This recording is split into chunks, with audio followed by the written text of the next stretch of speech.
Ibu bapak, saudara-saudara, orang muda, remaja dan anak-anak yang terkasih, Shalom, damai sejahtera Tuhan menyertai kita semua.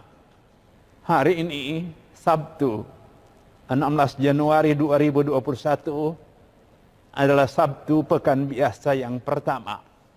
Kita akan merenungkan bersama-sama Injil Markus bab 2 ayat 13 sampai 17.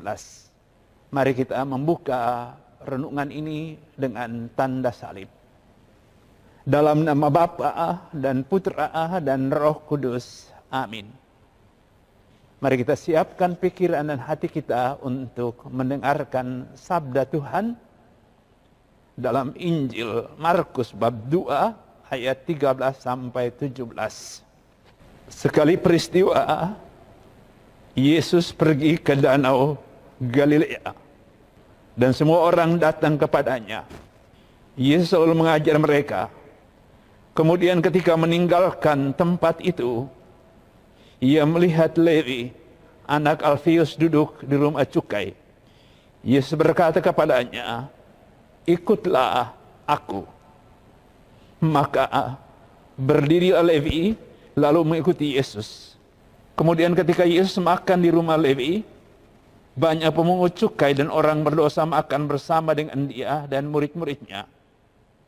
Sebab banyak orang yang mengikuti dia. Waktu ahli-ahli Taurat dan golongan Farisi melihat bahwa Yesus makan bersama dengan pemungut cukai dan orang berdosa, berkatalah mereka kepada murid-muridnya, "Mengapa gurumu makan bersama dengan pemungut cukai dan orang berdosa?" Yesus mendengar pertanyaan itu dan berkata kepada mereka, "Bukan orang sehat yang memerlukan tabib, tetapi orang sakit. Aku datang bukan untuk memanggil orang benar, melainkan orang berdosa." Demikianlah Injil Tuhan. Terpujilah Kristus. Ibu bapak, saudara-saudara, orang muda, remaja dan anak-anak yang terkasih. Kata orang, dan itu memang benar, manusia melihat dengan hati. Mata hati. Mata melihat sesuatu, tapi hatilah yang kemudian membawa manusia untuk merespons, untuk menanggapi. Kalau hati itu dipenuhi dengan dengki, dipenuhi dengan ketidaksukaan terhadap orang tertentu, maka responsnya pasti akan negatif. Responsnya pasti akan menyalahkan. Responsnya pasti akan sungguh-sungguh tidak menguntungkan. Intinya satu tanggapan yang negatif. Kalau hati penuh dengan sukacita, penuh kegembiraan, dengan penuh kasih, maka respons terhadap satu kenyataan itu akan positif. Hari ini kita melihat dua cara merespons. Yesus melihat orang yang berdosa dan menunjukkan cinta dan belas kasih-Nya, memberikan perhatian kepada mereka, makan bersama-sama dengan mereka, karena hatinya dikuasai, dipenuhi dengan kasih. Sementara para ahli Taurat dan golongan Farisi, hatinya penuh dengan kedengkian, kebusukan, iri, ketidaksukaan. Maka penilaiannya negatif.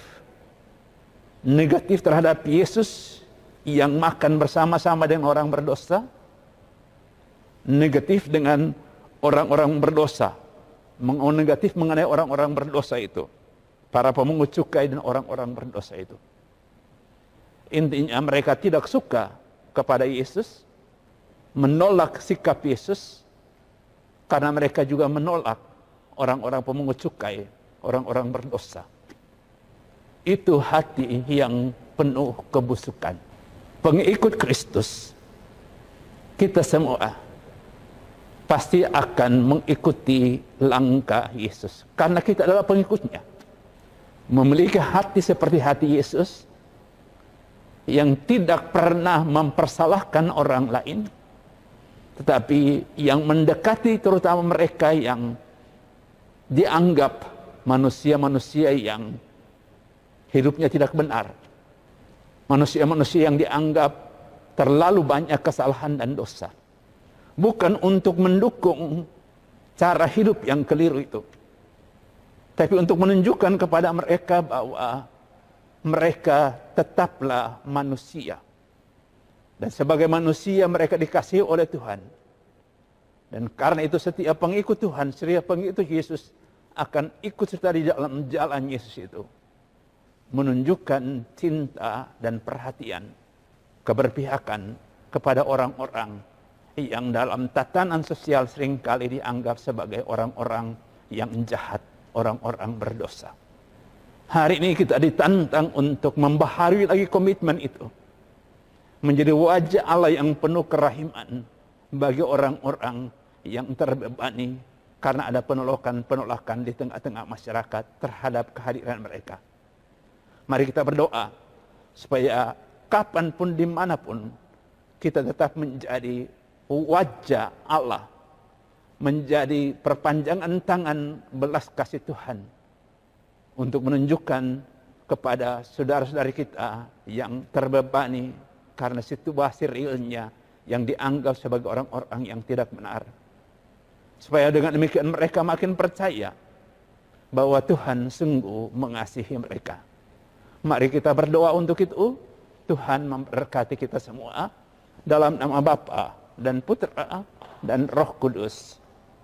Amin.